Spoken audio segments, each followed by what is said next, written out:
G'day, legends. I hope that you're having a fantastic day. Now, I want to thank Batman for coming on and speaking to me for a few hours. Now, it is his first time, but it definitely will not be his last time on this channel. And a massive thank you. This is his first actually unmasked interview after spending more than 14 months on the front line in Ukraine. I think this is one of the best interviews that I've done in this entire war, of many, many that I have done. We talk about the media narrative, how this is set, how the intelligence agencies and other governments can influence this as well. We also talk near the end, maybe 2/3 of the way through, about how the troops on the front line, the Ukrainian troops on the front line, actually feel about the objectives of which the government has set overall for a victory of this war, and is that then achievable? We talk about the truth of fighting the Russian forces, what it was like in the beginning and what it's like now, and how that has changed in both strategy, tactics, and of course how well they are or are not fighting, and clearing up some myths in there as well. Now, if you'd like to support me and my channel and me doing more of these, my links are down below, and I thank you very much. And if you'd like to follow along with what my guest is doing now and into the future, his links will also be there. So thank you very much, and thank you for being here and listening and trying to get as unbiased, as truthful experience and information on this war as we can.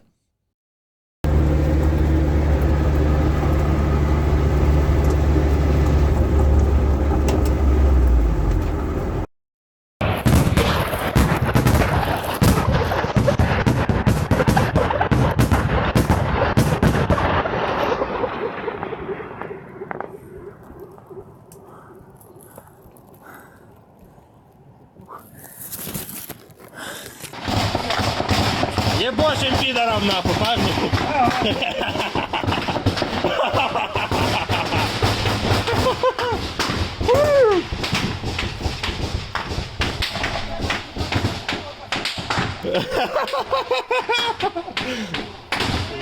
Наша жизнь коротка, как у пиратов, блядь.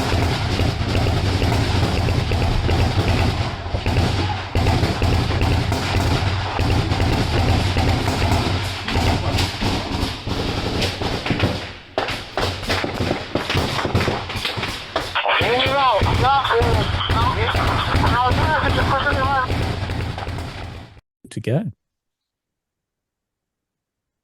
So, call sign Batman. It's wonderful to have you on the podcast. It's actually the first time that you're showing your face for one of these. So, firstly, mate, I just want to welcome you and say thanks for coming on and chatting to me. Thanks for having me, Matt.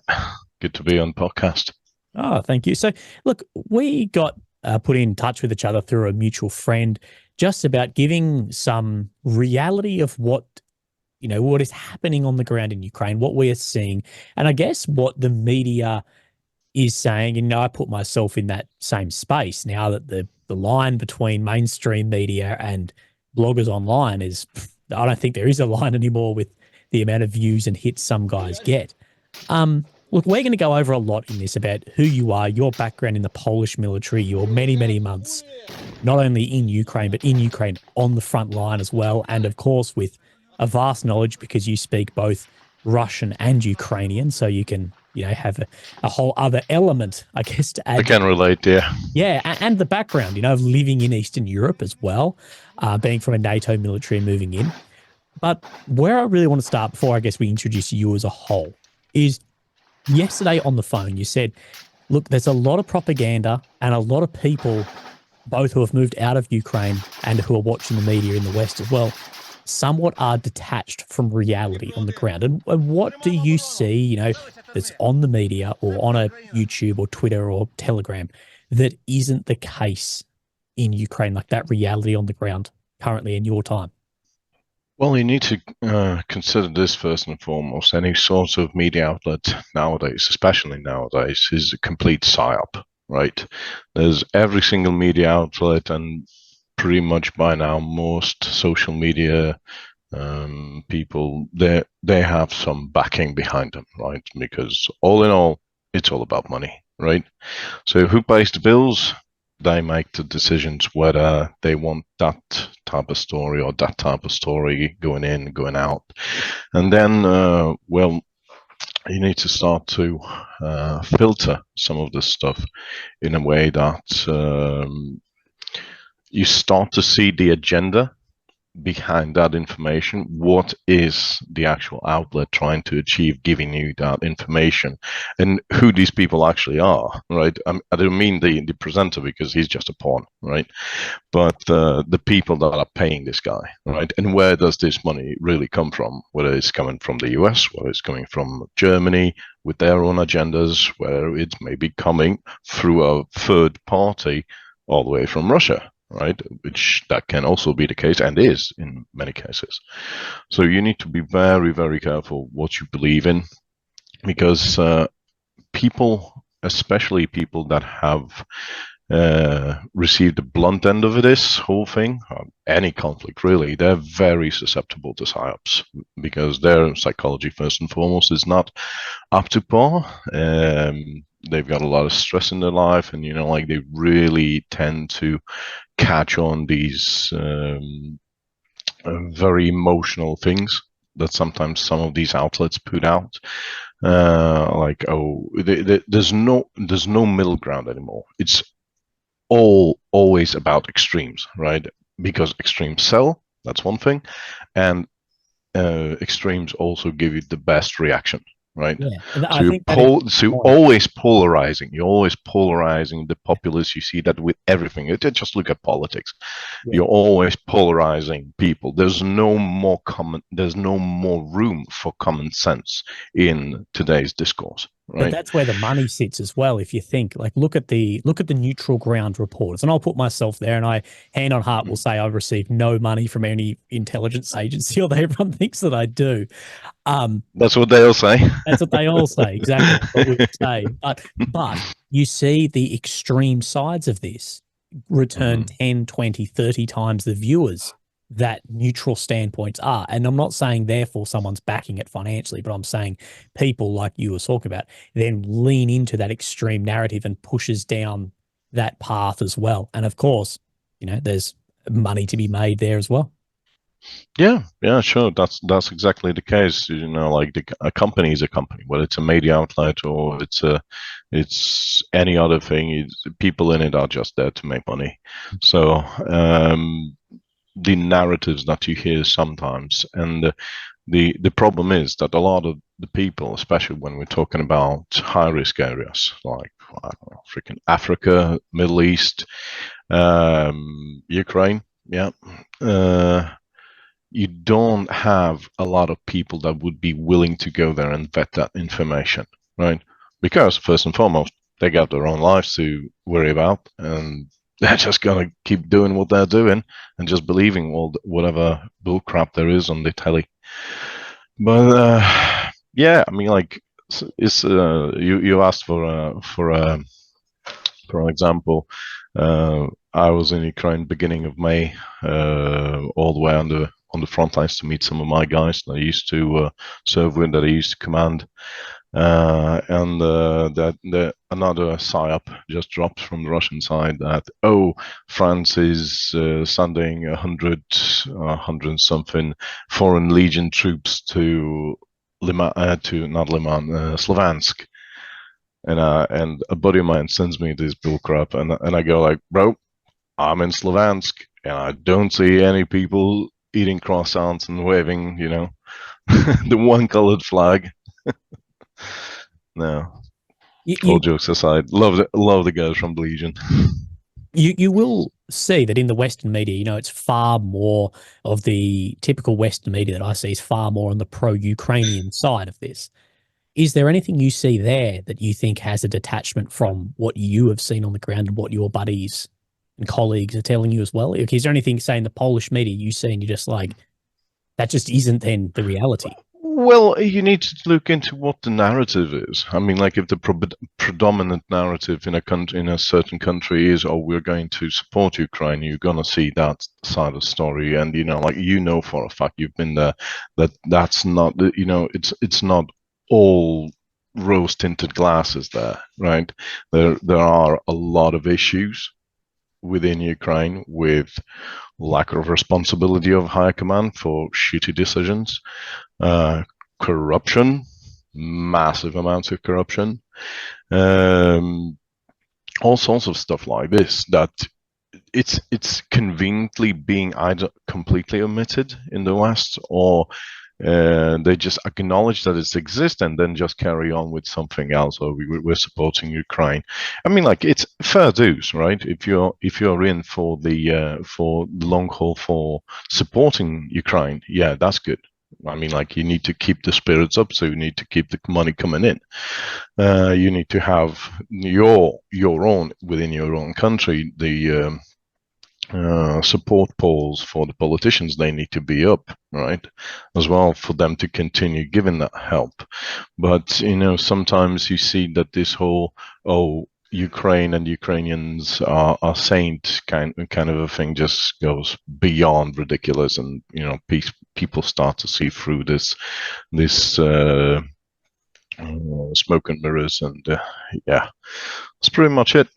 And do you think that because I've been talking about this a little bit more recently, do you think that is kind of having a bit of a backfire at the moment on morale? Because for 2 years, we were told Russia's out of missiles, they're fighting with shovels, they've got no men, their economy will collapse. The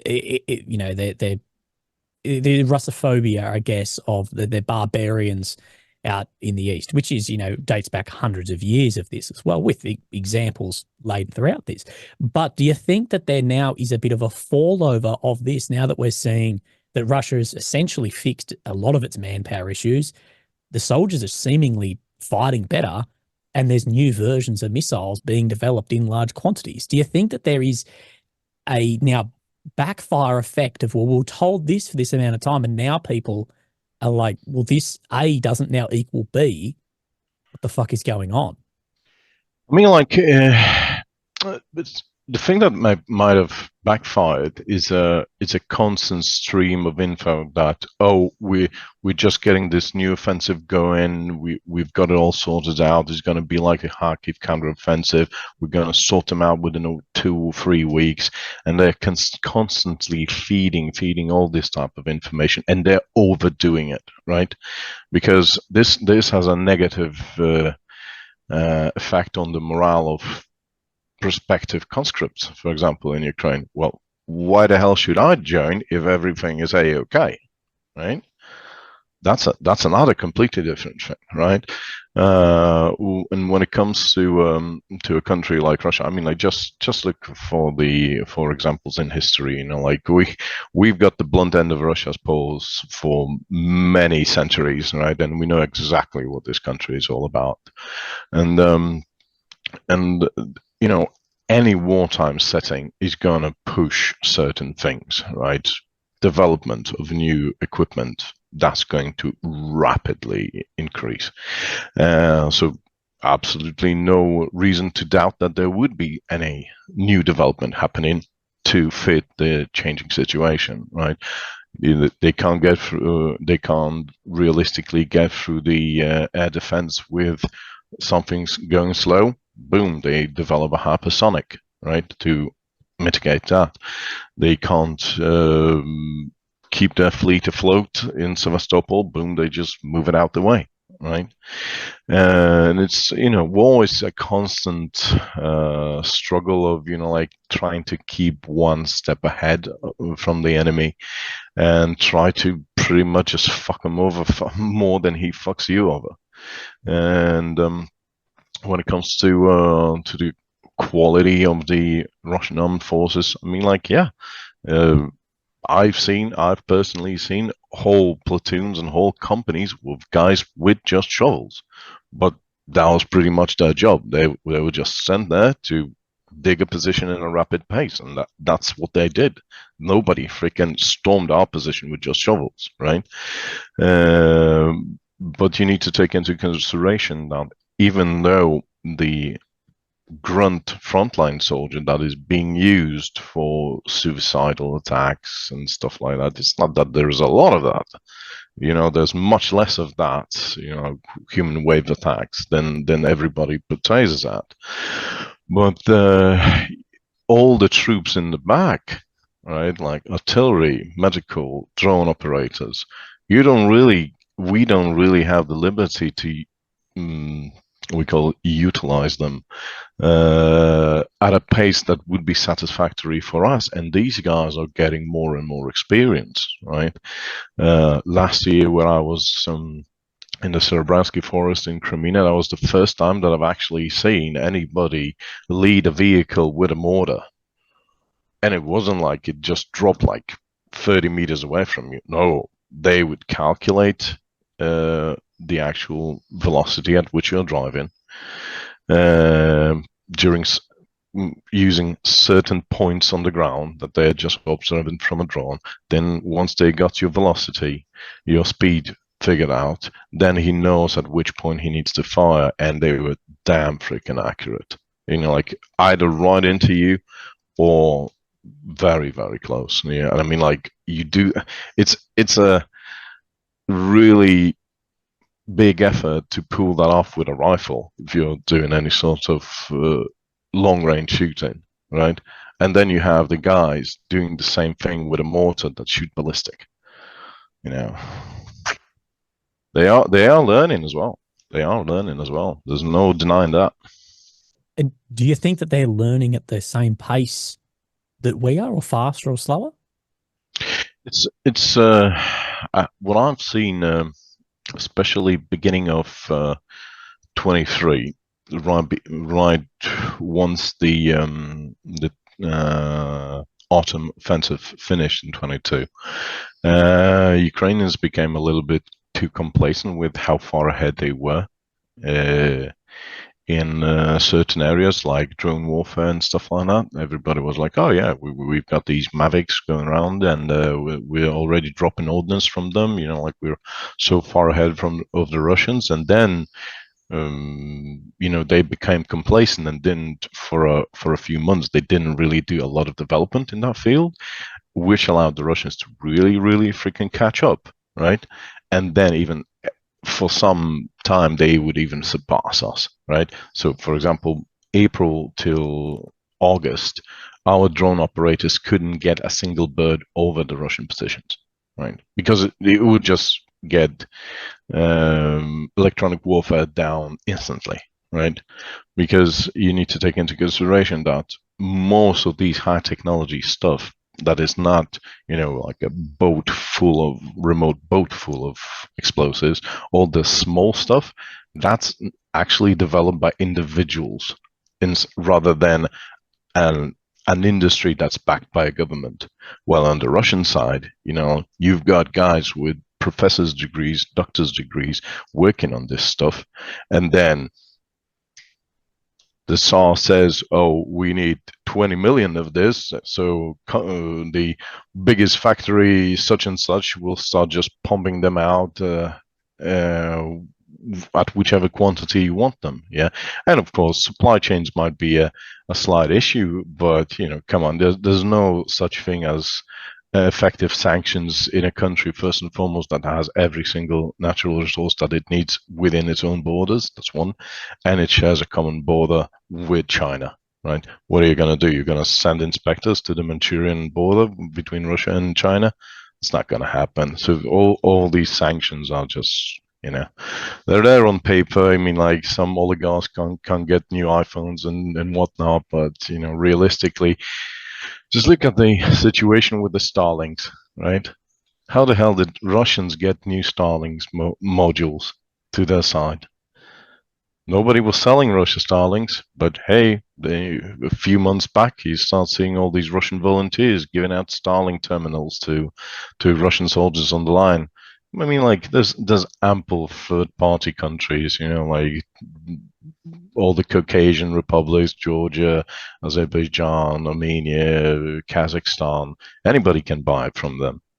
Yeah, just buy it off there, pay with an account located in that country, and just send the terminal to Russia, to your buddies. Yeah, there are ways. Unfortunately, there are always ways to mitigate the impact of any sanction. Yeah. And I've said similar, that it's ridiculous to think, and you say you're going to have inspectors on the Chinese-Russian border. Oh, we're going to sanction this Chinese company for dual-use microtransistors. I'm like, you're not going to, if you've got a ship full of microwaves going across, you're going to stop that going across, nor are you going to find it. And you rip that apart and you can use all the bits and pieces out of that for whatever. Like it's an impossible task. And you bring up a really good point where you say where every natural resource is there as well with allies who are neutral on the war or leaning their way. Yeah.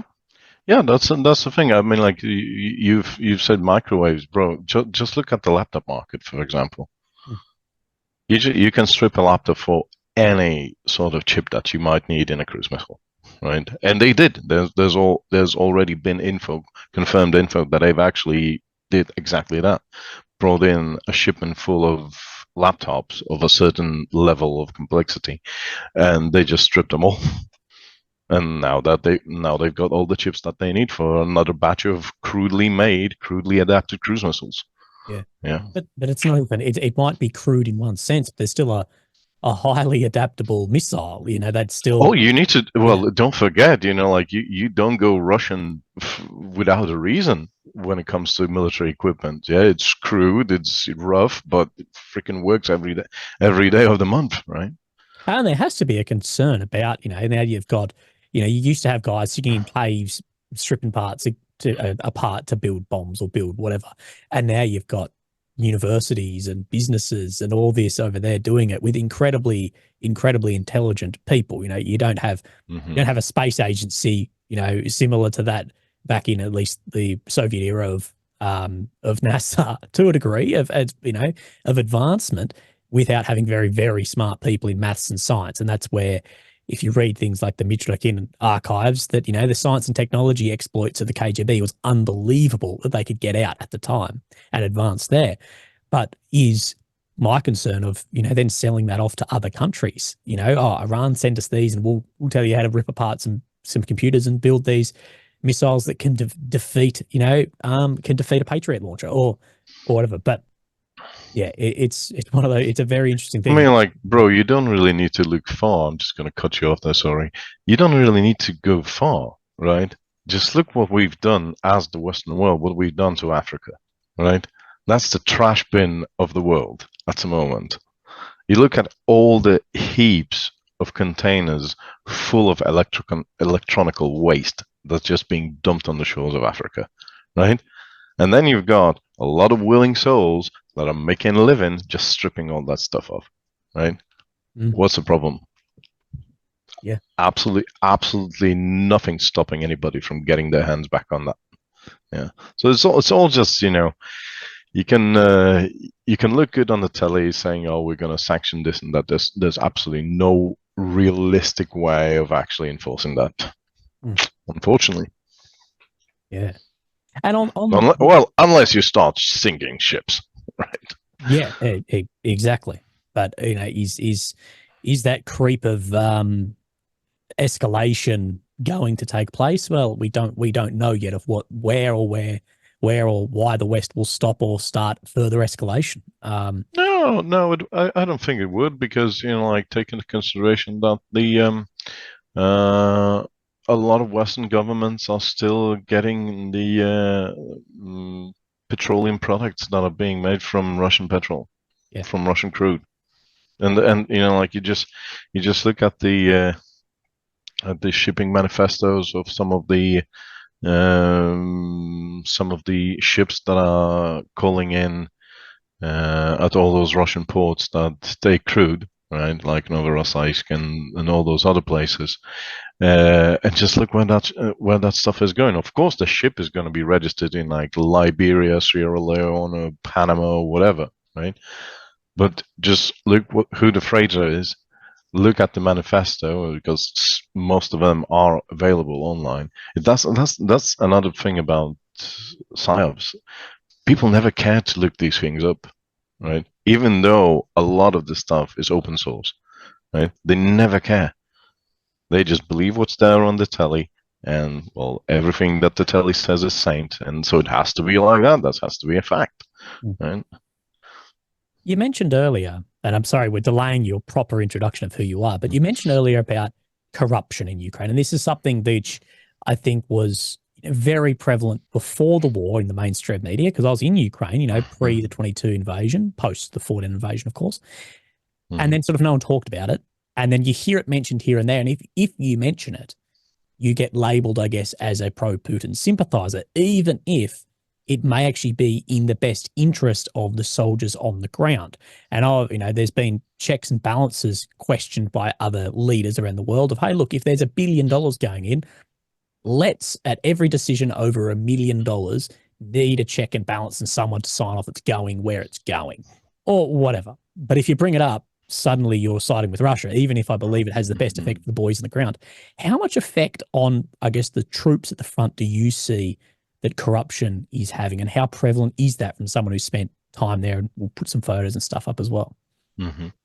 Yeah, basically, when it comes to corruption, you need to take into you need to look at it from this perspective, right? There are different types of corruption. Every single country in the world has corruption. It's just a case of how prevalent it is, how prolific, that's the word, how prolific it is. When does it start? At which level of anybody having anything to say about other people does it start? Right, so you got places like Switzerland that, oh well, all the bankers are corrupt, but you know, like you go to a doctor and he's going to do his job. You meet a policeman, he's going to do his job, right? And then you have places like Africa where you're right if you've got the money, right? Pretty much. And Ukraine is in a little bit of a predicament with all that thing, because with it being an ex-Soviet republic, corruption was a very big thing, which, you know, like just spiraled out of control in the 90s. We had a same thing, even though we were just part of the Soviet bloc. We were never part of the actual Soviet Union.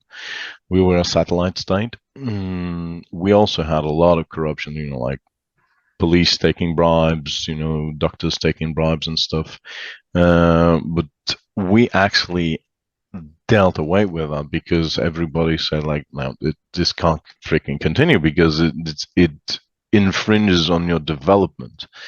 And we never sort of developed like an oligarchical class of people. We actually had, and we still do have, a middle class in Poland. That's why Poland is one of the leaders in economy development in Central and Eastern Europe after this day, because we really put in the effort to do away with the lower level corruption, right?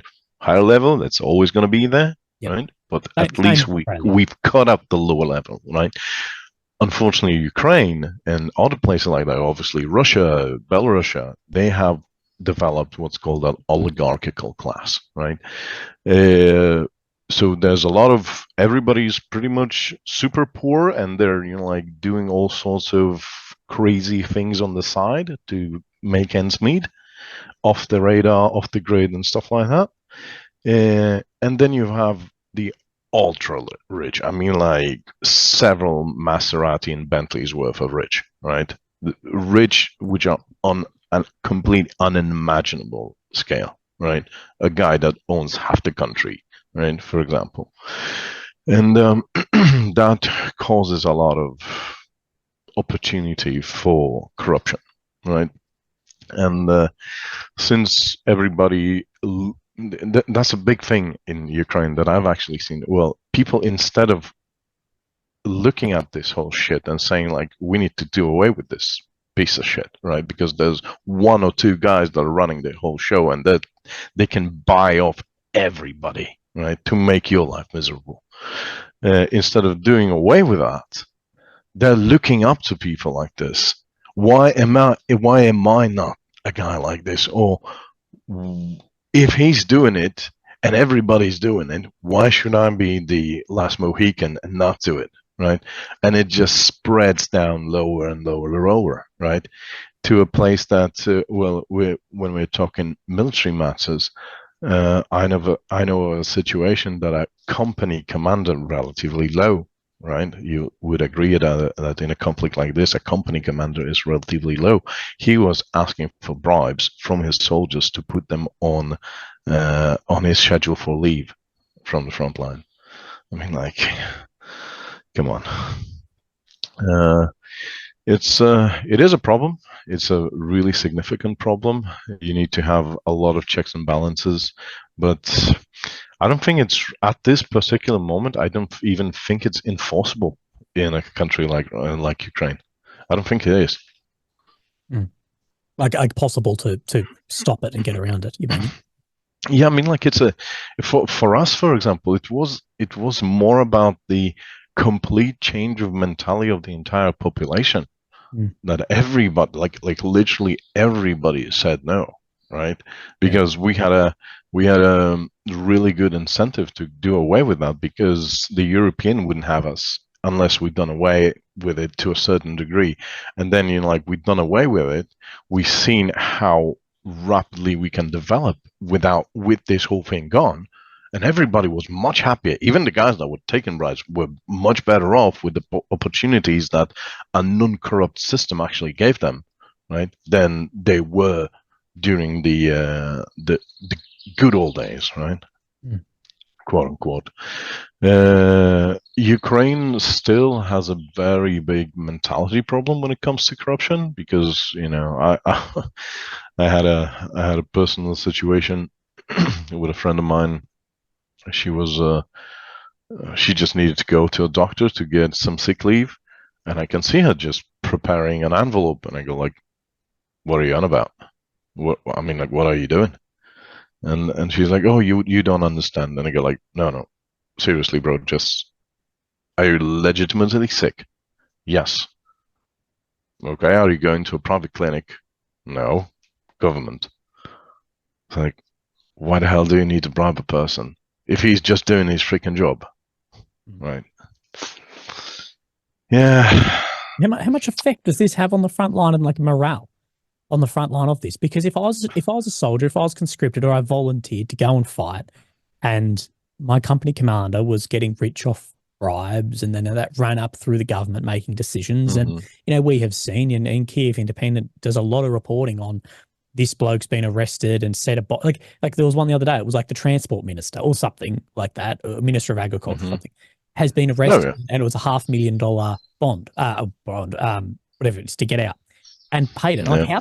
how can a minister of agriculture in a country like Ukraine, where has a very low GDP compared to say Australia, how can you be paying $500,000 if you're a minister of whatever in an oblast? Like, but what my question is, like, how do the guys on the front feel about this? And because I'd be livid if my mates had been killed, I'd given up so much for these guys at the top to get rich, and I'm in a hole with my boys getting paid however many good a week. Yeah. Well, yeah, that's exactly it. Well, it is exactly as you said it, right? The guys see all of this bull crap. I mean, like the stuff that's happening in the rear areas is on a completely different level, right? The stuff that's actually personally touching the guys on there, that's more or less done away with because like pretty much most of the guys that have been in the fight for the last 2 years, they've sorted themselves out. Right, they're in teams that they want to be in. They're in units that they want to be in. If there's some corruption in that unit, they just knock with a hammer on some doors until they get transferred, because sometimes that's the case as well, right? Um, there might be some corruption in the newly formed units, right?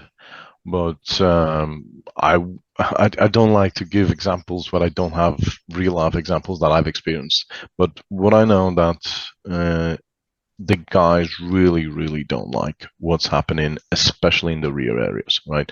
With corruption and with how the government is approaching the thing about mobilization, right? And the overall attitude of the males that are still in the rear areas, that are draft dodgers. There's a very big movement of draft dodgers now, and like that's obviously being sponsored by the other side as well, to like make that into a massive movement as much as possible, to incentivize the guys to dodge the draft. And people just don't understand, civilians just don't understand these matters.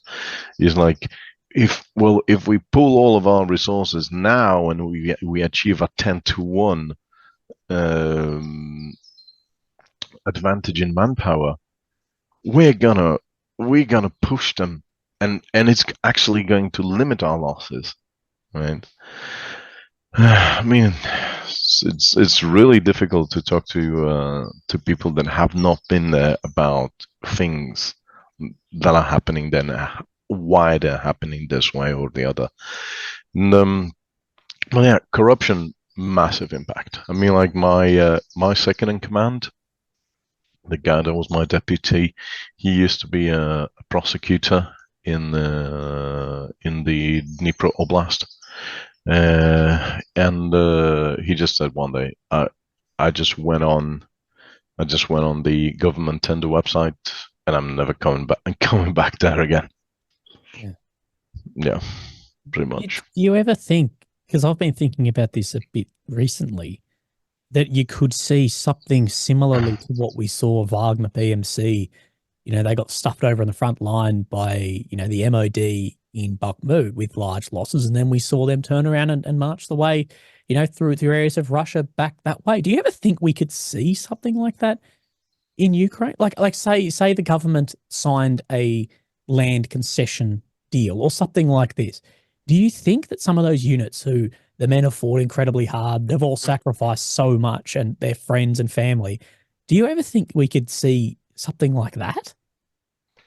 Well, tell you what, I think this whole thing with how things are in the rear compared to how they are on the front, and how much the rear impacts the front, and how much the issues in the rear impact the guys on the front line. I think that's going to be a massive check on the Ukrainian statehood for that actual nation, how they actually sort that whole thing out in the long term, right? Whether there's actually going to be like a massive movement for accountability for the people that are just absolutely corrupt, and you know, like, they're not doing their job, they're not getting the responsibilities that they should, right? They're not being held accountable for the decisions that they should be held accountable for. That's going to be a massive long-term test for the Ukrainians as a nation, for their statehood. But that's, well, I'm Polish. I'm just a guy from the neighbors. I'm just a neighbor, that came over because some bandits came to your farm. Yeah, that's pretty much it. but you bring a good point in saying that, you know, Poland, when it was a satellite of the Soviet Union, you know, had the things like this, and then for acceptance, I think, to quote you correctly, acceptance into Europe, the EU, into NATO, you know, Poland had to stamp that out. And we know that Ukraine's ultimate goal, and this is no lie at all, Zelensky talks about this every single day, is acceptance into the EU and NATO of these structures, which there's going to have to be, one way or another. If we take Poland for an example, there's going to have to be a change in that. What's going to be very difficult after you've had a few $100 billion flown to the country, and you're going to have $1 trillion flow in for rebuild wherever the war ends, regardless. It's going to be something that has to get stamped out one way or another. I'm just not sure how then that looks with such powerful figures. Well, I'll tell you what, I mean, like, we could have done away with that because it wasn't to such a high degree as it is in Ukraine. I don't know how they would even approach a problem like that, given the fact how prolific and how well developed all these schemes are, right? I mean, like, these guys had at least another 25 years to develop all of this stuff, right? The corruption schemes and everything. Another 25 years of corrupt oligarchs and politicians amassing ridiculous wealth. What are you going to do with these people? What are you going to do with all their money, right? Most of them, they're on a double passport as well. Take that in consideration. How does that go around, you know, like trying to confiscate the wealth, trying to redistribute the wealth or whatever, right? Well, another thing that not everybody is talking about. What about the vested interest of Western companies, like massive international corporations that have a vested interest in the system of Ukraine being the way it is because it provides them with cheap labor? Yeah. Look at Yeah. Vanguard, BlackRock, buying a shitload of farms Oh yeah, cheap at the yeah. moment because no one knows where the border's going to lay, and there's going to be No. a huge change on that. And I said this, and I know I pissed a lot of people off about the German armored vehicle company Rheinmetall, and I said Rheinmetall. At the end of the day, okay, they're a German company that makes tanks. Their first and foremost thought is shareholder share price, not Ukraine. They will Yeah. sell tanks to, and this is, I'm picking on Rheinmetall, but this is anyone.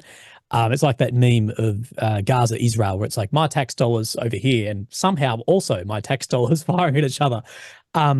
But talking about making a factory in Ukraine to build tanks, and I said, don't think this is Rheinmetall going, we're going to be the upholders of, democracy and peace. No. Rheinmetall has gone, there's cheap labor, there's a heap of natural resources, and the West has a commitment now for decades in here building weapons. This is a business decision.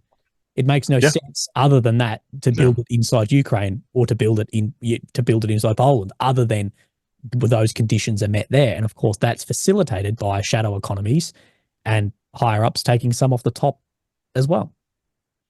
Well, I mean, like this has always been the case, especially with massive corporations from that particular country. Just look at what actually brought all of these massive German companies into the world, like what made them from a small local factory into a multi-billion-dollar business.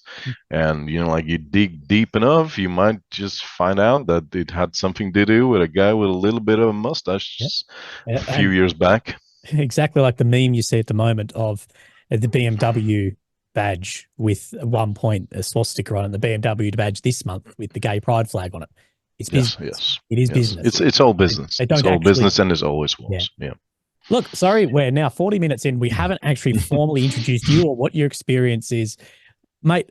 Well, you're such a good speaker. Do you mind just sort of giving us a rundown of before Ukraine, your experience with another NATO military, and then I guess what you saw and why you chose then to go to Ukraine to fight and train? All right. So, hello everybody. So this will be my formal introduction. You can call me Batman. That's my call sign. I'm a Polish national. I used to serve in the Polish armed forces, in the Polish Territorial Defense Force for 2.5 years. I was an NCO, corporal. Not because a corporal in the Polish army is considered an NCO already, non-commissioned officer.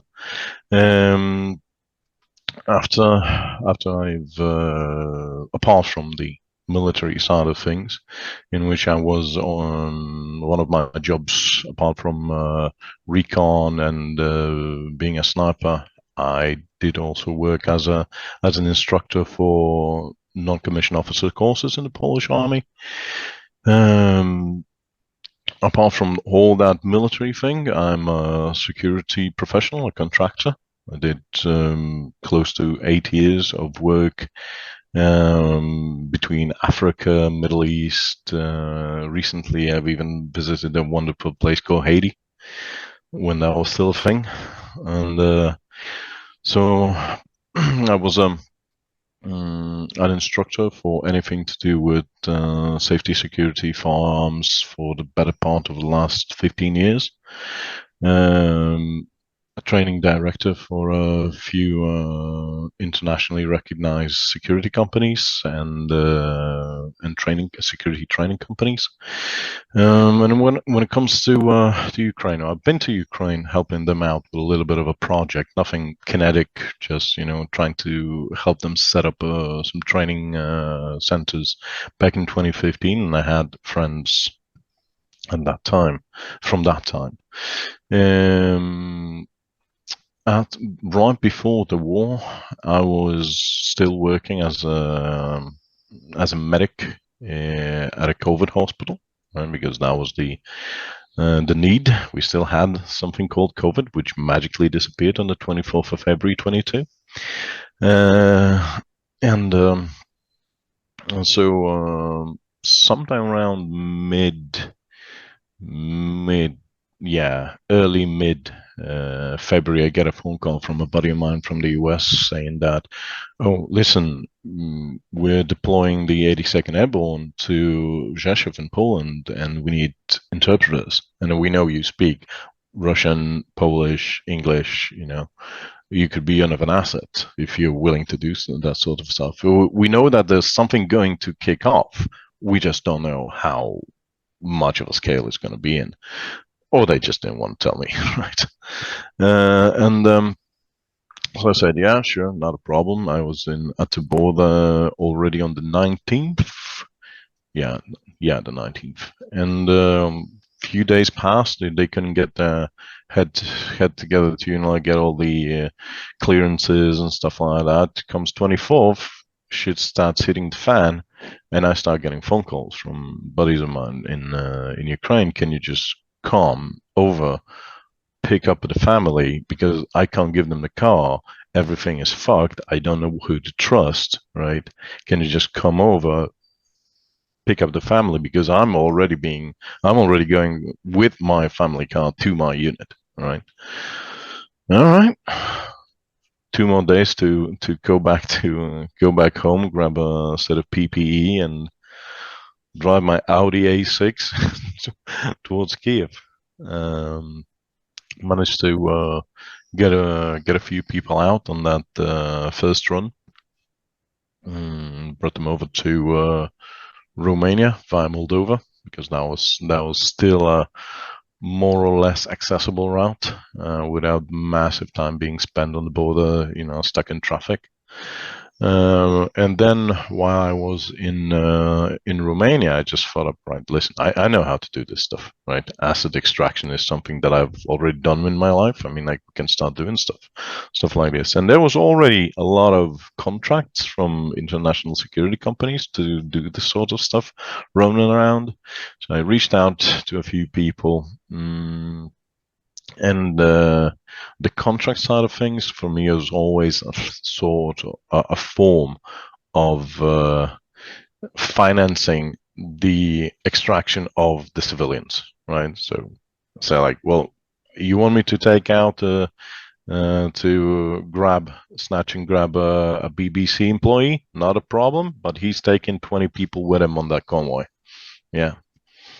Everybody was fine with that, so that's and I've organized a team of fellow veterans from different NATO countries, some Polish guys, some German guys, even an American came over, a Belgian guy who's I'm staying with now, actually came over a few times as well with his own car. So that's what we're doing for the first 2 months of the war. We set up a project. We started getting small donations at that time. It was all self-funded. Everybody just chipped in. I chipped in the most. I wanted to buy a house in 22. That never freaking happened. But yeah, over the first 2 months of the war, we managed to evacuate over 60 people. We only did the actual places that there was combat, right? So Irpin, Bucha, Nizhyn, just northeast of Kiev, Saltivka in Kharkiv, HDZ and Industrial in Kharkiv. And then we switched a little bit more towards the south, so we got a lot of people from Mariupol. We couldn't, obviously, for obvious reasons, we couldn't get to the city because it was already encircled day 3. But we actually managed to just, go around every now and then, find a route to get as close to the line as we can, and you just get all of those people that managed to get their way through the encirclement, either via convoys or via just walking straight through. And we did that at the end of April funding for that unfortunately dried out. But that also coincided with me receiving the official go-ahead from the Polish MOD to actually participate in combat. So beginning of May 22, I was already in Sloviansk. I arrived there with a buddy that helped me with the evacuations. And I just was like, I'm just starting to call these guys that I've met along the way, and like, which unit should I go to? What's good? Because I don't want to go for that international legion thing that's being formed, because there's too many questions that need to be asked about, you know, all those people pouring in from all those different countries. I don't want to get on the blunt end of that. And by that time, the Yavorov camp was already hit once. So yeah, and they go like, hey, you know, like there's some guys in this unit, you know, some foreigners in this unit. Yeah, we recommend you go there, right? So that's how I ended up with my battalion, which was an all volunteer battalion of the National Guard of Ukraine, all Ukrainians. It was interesting to begin with, because I was on my first op within 15 minutes of arriving, because a car broke down, and that was the first time that I did carpooling in an extreme situation just outside of Le Mans, because we were still defending Le Mans at that time. Yeah, a pretty nice evacuation of a vehicle. Yeah, high risk evacuations of vehicles. That's the thing, right? So I've joined the battalion's drone team. To begin with, I was the driver and the security guy, and then a team commander, because all of these guys were civilians. They were just IT specialists. Only the actual unit, the drone unit commander, had any prior military experience and wartime experience, right, from 2014. Everybody else was green, and they needed a guy that would tell them, now we move, now we stay put, now you can fly, now we better get the fuck out of here, right? So I did that for the first month and a half, and since this was a volunteer unit, the amount of initial training that these guys got was very, very limited, and was at a very, very low standard. So the battalion commander approached me and asked me, well, is there anything you could do that could increase the combat effectiveness of our troops? Because I've seen you giving tactical medicine courses to all the drone guys and everything. And I go like, well, I mean, like, I've been an instructor for an NCO academy, right? So I guess I can do that. So yeah, overnight I became acting company commander. Pretty good promotion for a corporal, if I can say so myself. I'm guessing company commander didn't come with it. Yeah, I mean, like I never got the tab though, because I never signed a contract, so I was never there officially, so I never got the captain tab. For those unaware, it's about 20 ranks up from where. Yeah, about yeah, just about, right. And yeah, that was funny. But so we set up a frontline training center for my battalion. It was located around the city of Sloviansk, about 10 clicks away from the Russian positions at that time. And what we did on a rotational basis, because obviously nobody said that the battalion would cease to do their normal day-to-day operations within that AO. On a rotational basis, the all other companies and my company would conduct training on a NATO standard, right? What I'm talking about the NATO standard. The standard that I used was the Polish Army Light Infantry standard, right? Because effectively, with the type of equipment that this battalion had, it was all just light infantry, right? Very limited amount of transport vehicles, practically non-existent amount of armor, right? So, well, you're light infantry, all you got is RPGs. RPGs, a few better ones, but that was already being scarce. Machine guns and small arms, and that was pretty much it. So you're light infantry. So I started doing that. Within like 2 months, up to just before the counteroffensive, we managed to put the entire battalion through the training regimen and several other teams from other battalions, from the armed forces, the border guards, the other parts of other units of the National Guard, which we would then work with during the counteroffensive. So that was very good from an interoperability standpoint, because these guys would know how we're going to operate, what are our procedures, and that made things easier for us when the whole thing kicked off with the counteroffensive. So comes September 22, counteroffensive kicks off. Full-time company commander comes over, takes over my company.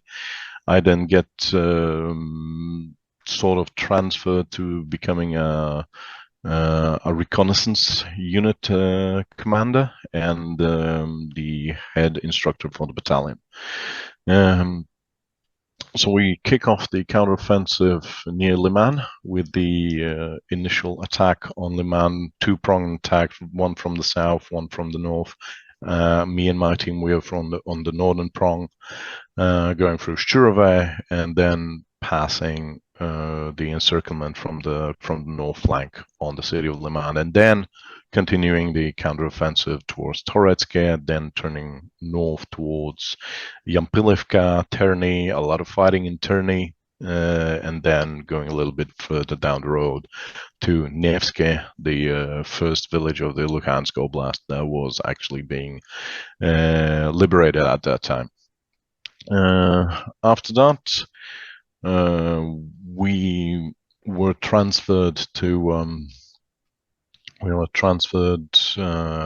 down south to Mayorske, Kurdymovka, because Soledar was getting finished at that time, and the Battle of Bakhmut already started, and like this southern prong through Kurdymovka was a thing. We did a little bit of work in Kurdymovka, my team, and then most of us got transferred into the Serbransky forest near Kremina. And at that time, we were still on the offensive. So my team and my battalion, we finished our rotation on the front line within 1 kilometer, 300 meters from the city, when we were just handing over our positions. So we were actually the unit that got as close to the city as any other Ukrainian unit did. So we got rotated out in early February 2023. 2 months recuperation and retraining and new reserves coming in, and then middle of April we got sent back to the same place in Kremina, which we stayed at for pretty much the whole next rotation of 4 months. Yeah, should have been a 3 month, but like those things never materialized. It was a 4-month rotation. Well, our first 3-month rotation ended up being a 10-month rotation. So yeah, nobody gave a damn about that really at that time. But yeah, so we stayed at Serebransky Forest, at the furthest positions of the Ukrainian army within the forest, the closest ones to the city, and it was interesting. Yeah. Yeah. On a negative note, unfortunately, we was very little support that we got before we deployed. That's another thing that's very prolific across the Ukrainian armed forces, that there is very little cooperation. Units that are almost sharing the same trench these guys don't talk to each other.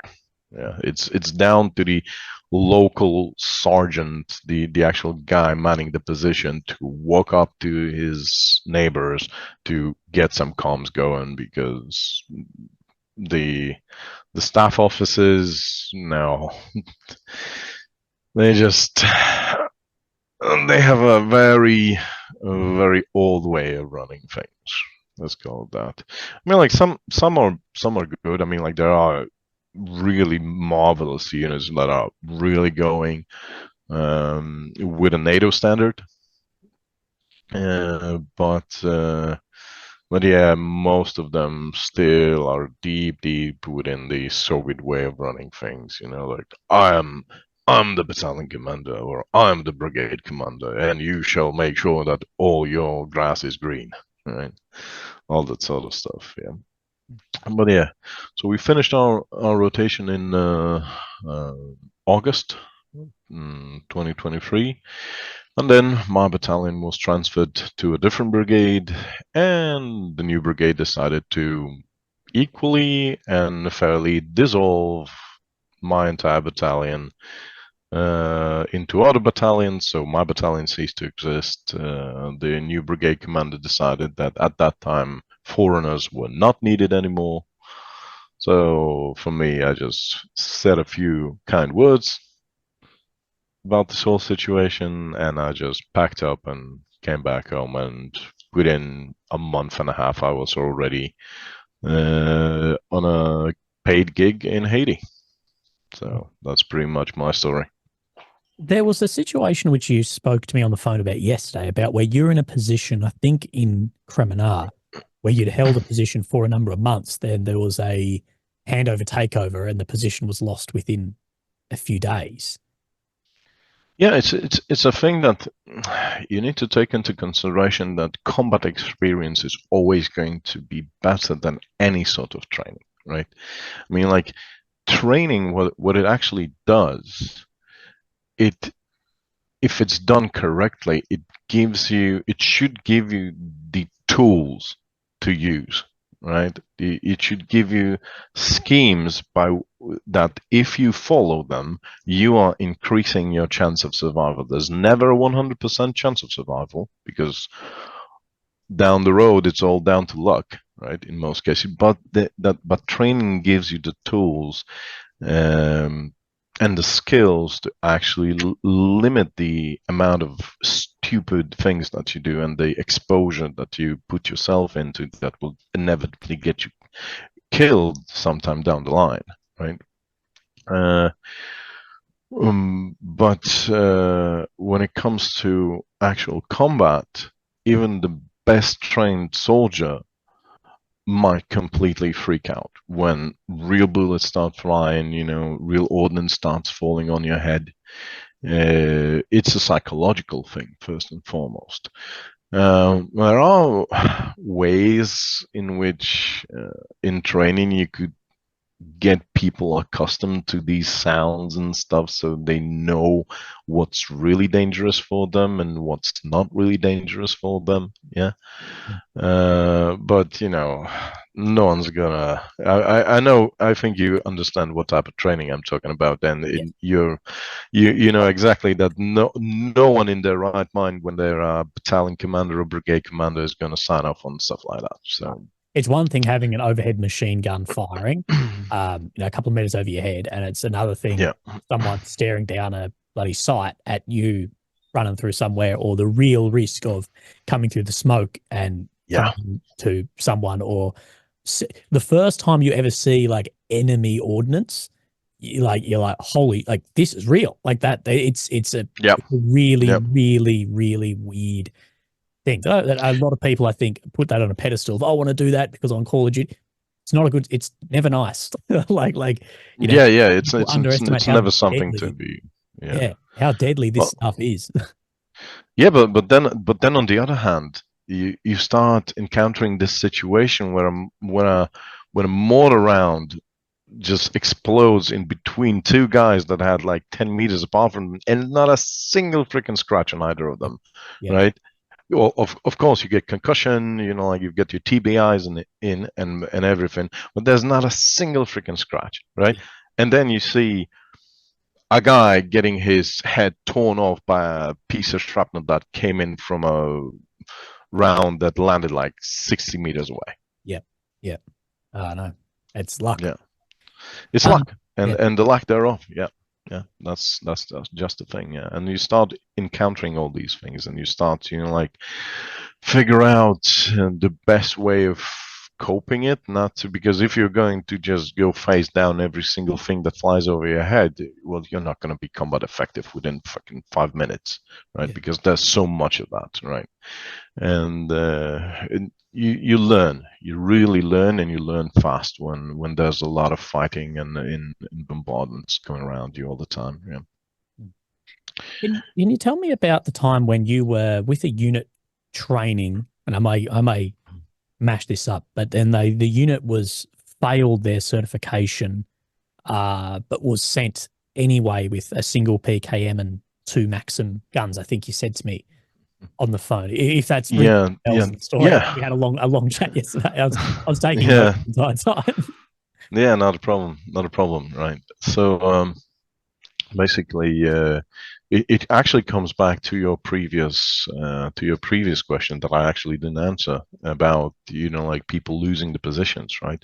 So when we finished our first rotation, the 10th one, we were actually rotated out and changed by another battalion of the same brigade. And even though that was a battalion that was 100% contract soldiers, so that was the premier battalion of that brigade, pretty much only a handful of those guys had actually seen combat previously, and it was all from 2014 and onward. So nothing of this sort of intensity, you know, like brigade commander rarely ever came out to us during the 10 months. Yeah. And that unit was really, really deep into Soviet way of running things, right? You know, like salute your officers, never look up and stuff like that. And the moment that they changed us, they started doing so stupid shit that they immediately started losing a lot of guys, right? And instantly the Russians found out that, oh, we've got a freshie here. That's exactly where we want to push. That's exactly who we want to hit hard. Yeah, and they did. And these guys, over the next 2 months, they've lost a lot of men, and they've lost a lot of ground. So there was actually a push from brigade to get us back in there to save these guys, because since this was a premier battalion, there was a lot of, you know, like friends of friends, you know, like family affairs with the brigade HQ going back and forth between that battalion brigade HQ. So they were very incentivized to get us out there, because, well, they're all volunteers, you know, like who cares about volunteers? They're not even real soldiers, right? So that transpired into the fact that we didn't even deploy as a full battalion, right? On paper, the type of battalion that we were at that time should have 718 people, including staff, logistics, medical ops, and everything. We should have 3 combat companies and a heavy mortar battery. That never materialized because apparently there was not enough guns at the brigade, because all the fancy guns were sent to that battalion that was there, fighting their asses off. But that really limited our capacity to actually train new troops, because, well, if you don't have a mortar, if you physically don't have a mortar, what are you going to do for training? Well, you can show them videos, you can show them schematics and stuff, but you really need to get the guys to start working the actual turn dials and everything. You need to get them accustomed to how to, like get that thing sighted in. Yeah. So they can actually start putting rounds down range, right? Like something as big as a 120 millimeter mortar is going to be very dangerous for yourself if you don't know how to operate it properly, right? Yeah. Yeah. So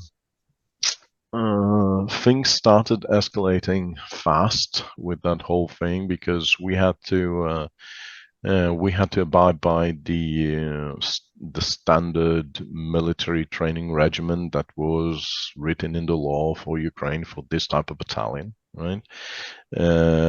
And I think that training at that time was subpar, and even more so because we didn't have the equipment to even properly carry out those training exercises that we were supposed to, right? So we sort of supplemented that whole thing with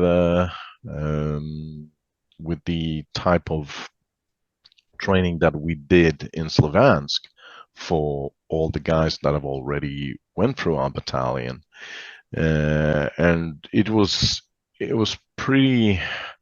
I did get a lot of backlash from brigade for trying to introduce that because like, who the hell are you? You're not even you don't even have a contract, right?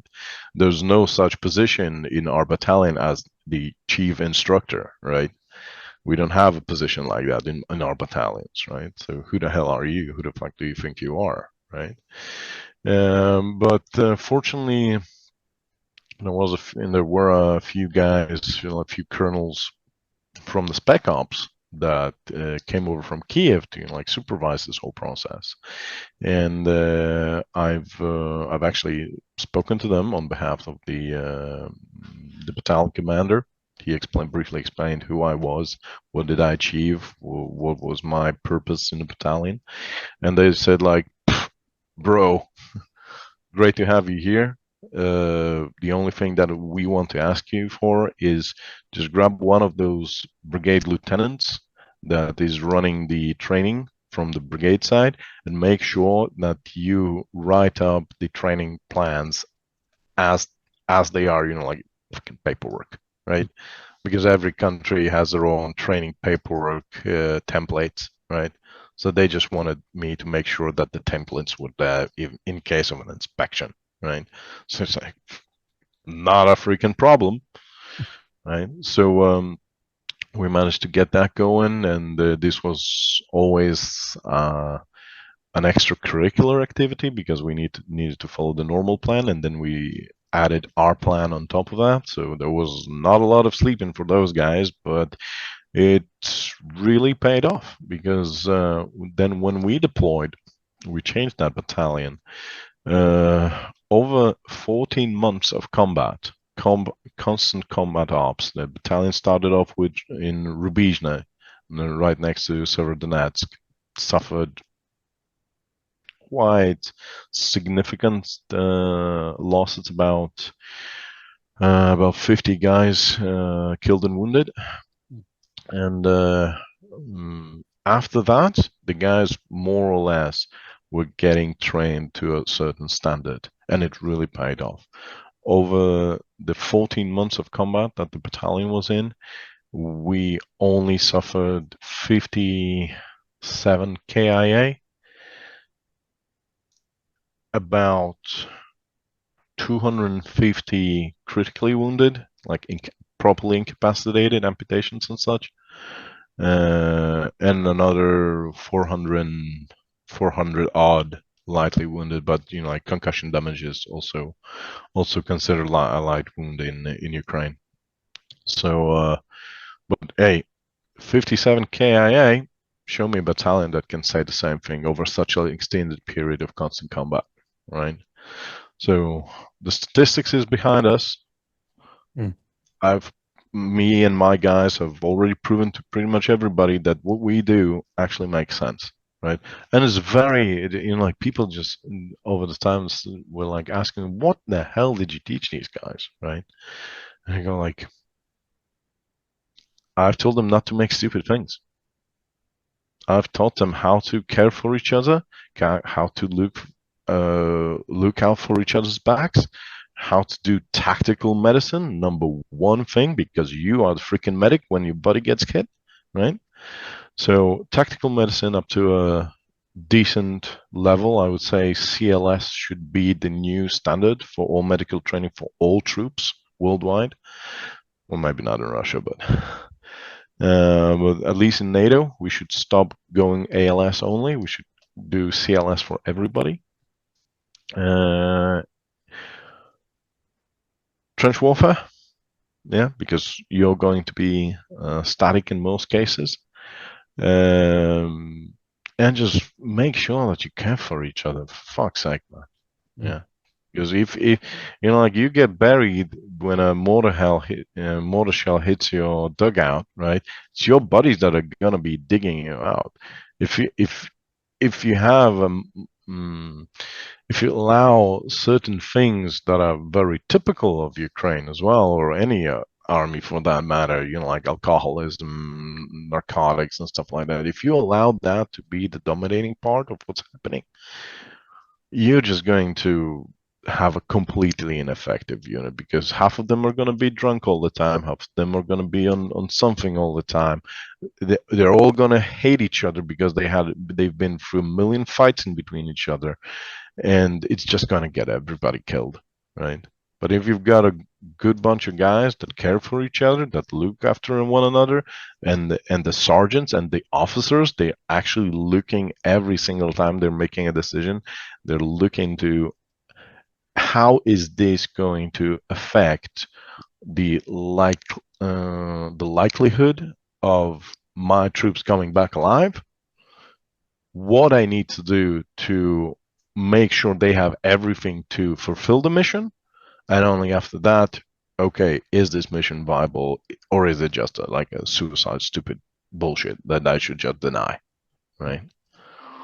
Yeah, and over time, and this is another thing, you know, like a lot of Ukrainian higher officers don't like this sort of approach, because they go like, oh yeah, but if you do it like this, you're never going to get any shit done, right? You're just going to you're just going to end up with a bunch of guys that are going to constantly deny doing ops. And I go like, no, because if these guys see that there is a way of doing stuff, and if they see you're doing your bit to make sure they have everything that they need, they're actually going to become more effective, and they're going to get more terrain, kill more Russians, hold more ground with less people, right? Their overall morale is going to be higher. They're going to trust you. They're going to respect you as a commander. And, well, most of you higher ups are always looking for some stuff that you can boast about among your superiors and your friends. Well, if your team is effective, if your team kills a lot of Russians, if your team captures a lot of terrain, that's exactly what you're going to get, right? You just need to break this freaking old habit that, you know, like, you are the alpha and the omega and you know everything best, which you don't. You need to allow people to plan, organize, make sure you give them what they need, right? Make sure they have all the training that they need. And then people feel more confident because they know you've got their back, and they will have your back as a result. Pretty much. And what was your experience going up against the Russians? How did you see the level of which their command was, how they fought, and what your buddies are now telling you as well off the front? Because I know, you know, certain areas have certain troops, and in the Russian military, there's a far larger left and right of arc of training than, say, like say the Australian infantry and the Polish infantry. Yeah, the difference between individual units is going to be very, very similar.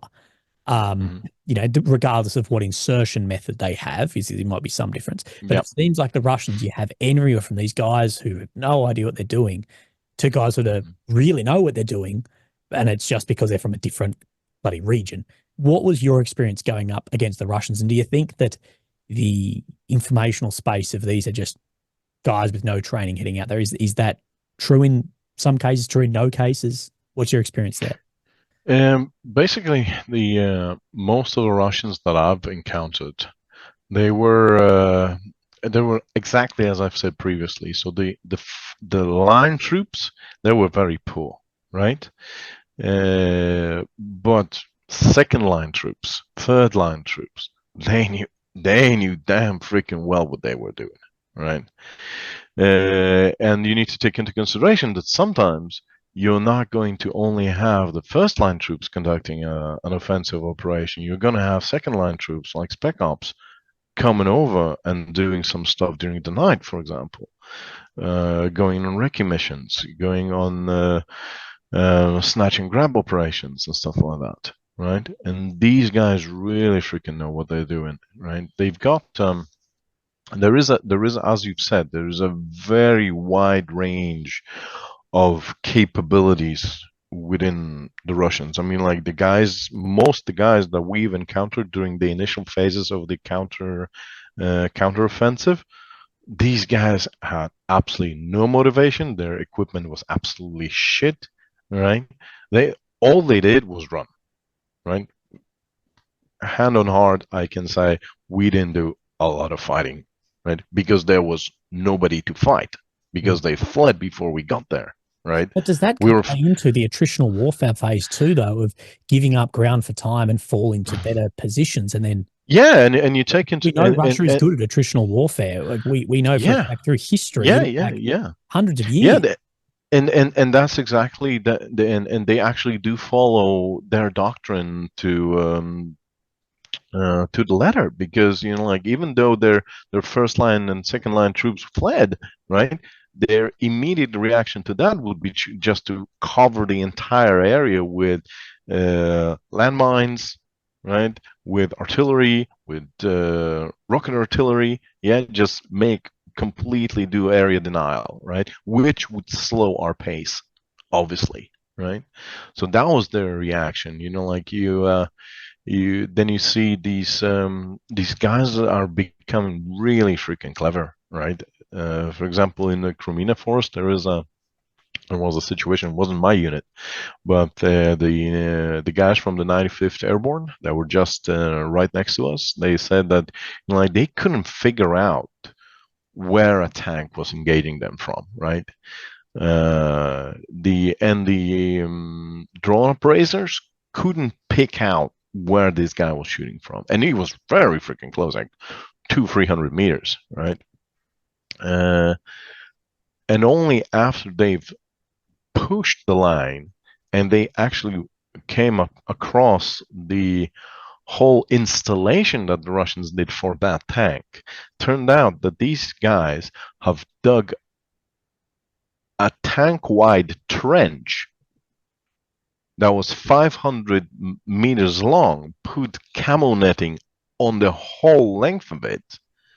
So the tank would drive on the road, then it would veer off the road and it would disappear. And it would, along those 500 meters of that trench, it would have several fire positions. And it was completely impossible even for drones to pick it up, right? And then the guys are like, oh, now we know what was all those chainsaws all about over the last three weeks, right? Yeah, they know how to, first and foremost, they know how to construct fortifications. They do know how to construct fortifications. Every time they get just a little bit of ground, they already start entrenching themselves, right? And there's more people and more material always coming in to make sure that they just dig in and dig in deep, right? I'm not aware if Ukraine ever had specific digger units. I've never seen them. I've never heard about them, but I damn well saw Russians with shovels only shoveling away at a pace of 50 meters of trench every freaking day, right? And as I've already said, like the guys that are in the rear, they're getting a lot more experience than the guys in the front, because the guys in the front, they usually don't last very long, right? They usually rotate them out every 7 days, every 10 days, every 3 days, depending on part of the year, right? If it's winter, they're gonna rotate them out faster. But the guys in the rear, second, third line troops, they are constantly being exposed to new experiences. They're gathering their experience. They're trying new things. They're improvising a lot, and they're getting really, really good at it. Really, really good at it. Yeah. So there's a very wide spectrum of the competency of the Russian soldiers, right? Which is not surprising. We have a wide range as well, right? Units that have been in combat for several months, that have really good NATO standard command and structures, they perform really well, right? And freshly organized units with people that have just been mobilized, with command and control structures that are made with officers that haven't commanded a units for the last 15 years. What do you expect, right? What type of performance are we expecting from people that are 40, 45 plus and 50 plus, and their only experience with the army was, in some cases, even the Soviet army, right? And no other way of looking, just the military code book, and this is how it should be, and forward. Right? Yeah. What do you expect? What do you think the end result's going to be? Yeah, the Institute Study of War put out today that due to the exacerbation of there's not enough training staff in Ukraine for the amount of mobilization, they're having to train guys on the front line, and anyone can see it's like, well, you're not getting training, you're getting experience. But like you mentioned earlier, training is there to keep you alive, to gain experience, but you can't train in the front. You can't do this. And it'll be very interesting to see if you've got no baseline, and that's what it sounds like, is these guys are conscripted to the front and will conduct training there, which, yeah, you may be able to get some, but that baseline is going to be very, very difficult to build up. What I can tell you is my experience is a little bit different, because to be perfectly honest, we had the capacity to achieve much more in the form of training than in the front line, right? Well, not exactly on the front line, in the combat area, right? Yeah. But than we did in the rear, right? Because the further back you go from the line, there's more red tape, right? Yeah. And there's more, like saluting and marching and all that bullcrap, right? Yeah. While you're on the front line, I mean, like, hell, I need everybody to know how to operate an RPG. All right, let's just write off 60 grenades, and everybody gets to shoot a grenade at least once. So he gets that experience. He then realizes that it's not gonna kill him if he does everything correctly, because like I can't stand the urban legends about some of these things, and like, oh, if you need to watch out because 9 out of 10 times the hand grenade is going to kill you. Yeah, HE doesn't. No, it's not. It's not. But there are certain things you need to do, right?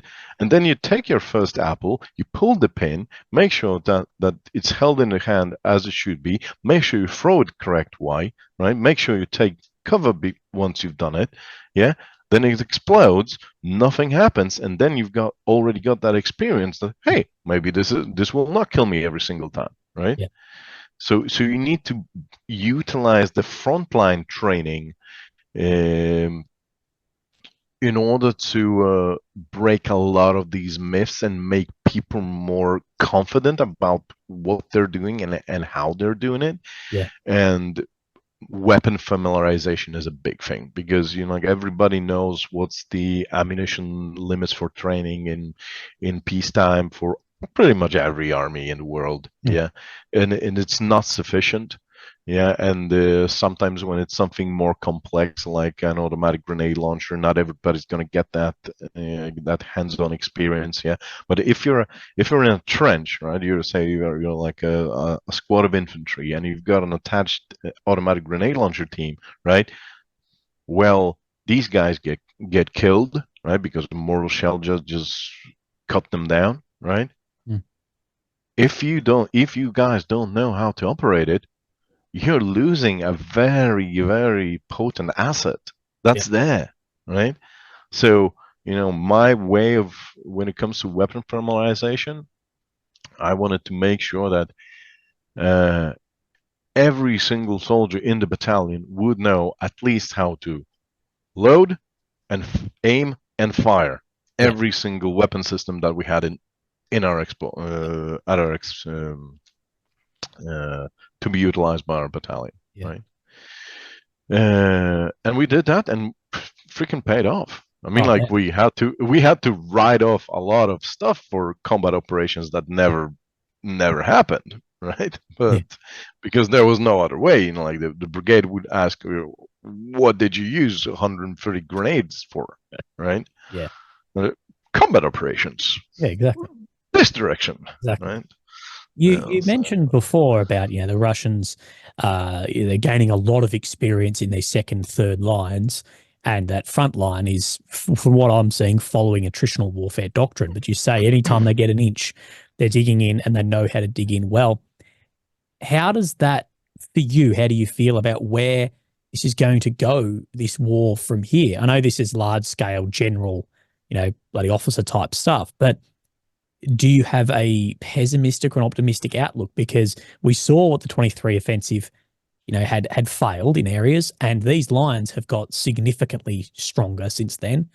And Russia has fixed a lot of the issues it has had since then with manpower and weapons, and like you say, gaining experience. How do you feel that this is going to go for Ukraine to try and push back through these positions? Are they getting enough equipment? Do they have enough men? well, Especially in this the this actually circles back to your previous question again about what the guys are talking about now, Mm. because I've just been to Ukraine recently, beginning of May. For the first 2 weeks of May, I was in Ukraine. I've been to my guys on the front line, and I was with them on the 9th, and then on the 10th they were transferred from Liman to the new hotspot, right up north. And the thing that they're predominantly talking about now is manpower shortages, right? They show me the amount of equipment that they have now, uh, the types of equipment that they have now, but they say, like, for fuck's sake, like, we don't have people to man all this stuff, right? Mm. If we had as much stuff last year, we would have been already at the gates of Lugansk by now, right? Yeah. I mean, like, who am I to comment on strategical decisions? Uh, there's a very prolific issue with the lack of accountability for strategical decisions and shit decisions at that, right? Mm. We have a saying in Poland: "Victory has many, many fathers." Yeah, but failure is an orphan, right? Mm. Yeah. But unfortunately, in Ukraine, it's always that victory has one father, the general, right? And failure is not an orphan; it has a lot of fathers. But the problem is that they usually try to make the soldiers responsible, right? When they could have done much more to make sure these guys would be more combat effective, and they would actually have the first and foremost manpower advantage in that particular area, right? But like, as I've said, I'm just a corporal. I'm not going to be telling a general how he should run things and concentrate the right amount of manpower and equipment in a particular field. Maybe not divide them into several different avenues of approach in several different districts, right? Because hell, you might want to, even learn from the other side, because that's exactly what they've been doing over the last few months, right? They figure out where there's at least a gap, or maybe if there's not a gap, where can they find a unit that is subpar, right? Either in manpower or equipment or experience, right? And the moment they figure out that, they just throw everything that they have in that particular area. Like Ultra perfect example, right? Now, I mean, like, fortifications already in Kharkiv. Doesn't take much than a freaking drone operator to fly over to see that that's not exactly the case, right? And when you're looking at an ingress point, where are you gonna go when there's 3 lines of trenches with dragon's teeth and stuff, or where there's nothing? Yeah, I mean, like, it's not rocket science, right? But it's a thing of accountability, and they need, as an armed force, they need to mature enough to actually put accountability where it should be. That's what I would say, and I can say that always pays off. That always pays off. Yeah. How are the boys feeling? Like you're a troop at the front line, and obviously this would be spoken about and speculated when Zelensky or another official is, the victory is ours. We will be liberating Crimea and Donetsk and Lugansk in these areas. How do the guys see that? Do they see that as wishful thinking or realism? Like do they see that, because they're smart enough guys at the front line, this dumb soldier thing, that is a myth about militaries. Guys at the front line are smart, adaptable guys. Do they see this as that's bureaucracy speaking, or do they see from experience on the ground, this is realistically, we will be in Sevastopol at one point? Or is it like, how do they actually see it? Yeah, it's a good thing that you've pointed that out, because like, especially in the units that were in combat since the very beginning, right? And the most volunteer units, just look at what type of people were making up these units. I mean, like, all my battalion was lawyers, freaking entrepreneurs, higher ups in different areas in fields, right? And these are guys that know how to think, right? So they are very critical about some of these things, right? Because they some of them had no prior experience to how things are being run in an army, right? So like, there was a massive like, wake up call for some of these guys. Like, well, logic is something that is completely not happening here, right? But we say in Poland that logic finishes where the army starts. And that's actually the case sometimes, especially with some units that, as I've said, have command and control problems, right, and accountability problems. The guys are very critical about some decisions that are being made. Like, even a decision of the new brigade to completely dissolve the battalion, just unilaterally just distribute all the experienced soldiers in between other battalions, when you already had a unit that was tried and tested, and it had its own SOPs, and it had its own ways of doing stuff, and like, people trusted each other, right? There's you could make a point that, well, for the brigade it was okay, because like, they, for example, had other battalions didn't have any experienced troops, and it's always better for freshies to learn from experienced guys, right? But my opinion should be that we should actually get the manpower, right? Because we had everything set up. We were a very effective unit, right? And now my guys are risking their lives working for an officer that might not be the same might not share the same qualities as the officers in our battalion, right? So it's always a difficult thing. Yeah, Right? but It's do always a do the difficult. boys like do the boys at the front line legitimately believe that there will be a clearance back through these areas? Not at the moment. No, not at the moment. At the moment, they see it for what it is. The biggest problem that is a limiting factor at the moment for any sort of offensive operations, right, is manpower. Yeah, the guys are open. We have everything that we need. We don't have anybody to work it with. Yeah, yeah. Now, Yeah. one question I want to ask you, as you know, you're a Polish gentleman yourself, is how do you feel about some of the history, I guess, between Ukraine, Russia, and Poland, and there's some bad blood there. Poland's been fucked on by everyone, and it's not uncommon in Ukraine, and I've been there myself, and you see the photographs of seeing, nationalist stuff and whatever. How do you feel as a Pole seeing that in Ukraine, knowing the history? Do you see it as what? Everybody does ask about the Nazi stuff, right? Well, I have to. Well, I've got it. Well, I've got it because, like, Yeah, Australians, we're not connected to it. Like, yeah. Australians see something like that, and we're Well, Eve. you need to understand one thing when it comes to all that stuff. How much of it is it really having something to do with upholding the National Socialist ideals, right? Racial purity, like the division of different types of societal groups, like making sure they fight one another to a point that one gets exterminated and whatnot.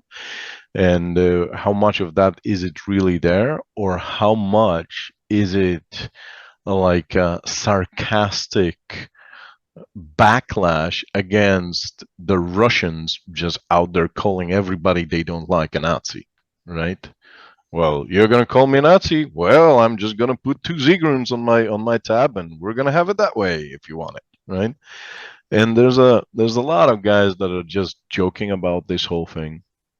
Um, well, there's two things you need to understand. They have their own nationalist things, like the black red flag, like the Ukrainian Liberation Army, and that's one part. The other part is like outright Nazi symbology and stuff like that, right? So my experience is that the Nazi stuff, that's more like a sarcastic middle finger towards the Russians, right? You expect us to be Nazis? We're gonna put this shit on because you expect us to, and fuck you, right? And the nationalist thing, well, they need to create their national identity off of something, right? For me, as a Pole, given the fact that we have a difficult period with that whole Ukrainian nationalist thing during the Second World War, because of the Volyn massacre that my personal family was affected by as well, right? I would rather see the Ukrainians build their national identity on some different parts of their history, right? Other than Stepan Bandera, for example. I would rather see them do it based on the Cossacks, right? Which they do. Oh, I would say to an equal, if not greater measure than the World War II and pre-World War II nationalist movements. But yeah, it's you need to take into consideration that there's a thing, and I constantly get backlash in Poland for saying these things that we should really get over this shit, right? It's been freaking 80 years, man.